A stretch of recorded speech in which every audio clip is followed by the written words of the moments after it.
Hi மக்களே, நான்வெஜ்ஜுக்கே tough கொடுக்குற மாதிரி ஒரு சூப்பர் அண்ட் டேஸ்டியான மீல் மேக்கர் கிரேவி எப்படி செய்கிறதுன்னு பார்க்கலாம் வாங்க.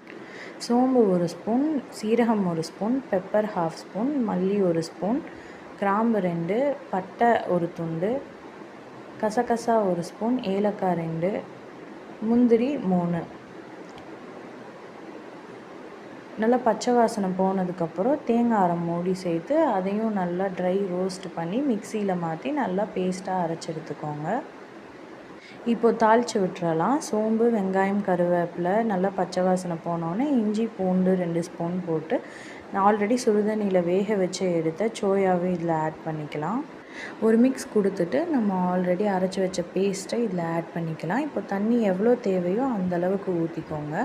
உப்பு போட்டு மூடி வச்சு ஒரு 10லேருந்து 15 நிமிஷம் பச்சை வாசனை போகிற வரைக்கும் நல்லா குக் பண்ணி எடுத்துக்கோங்க.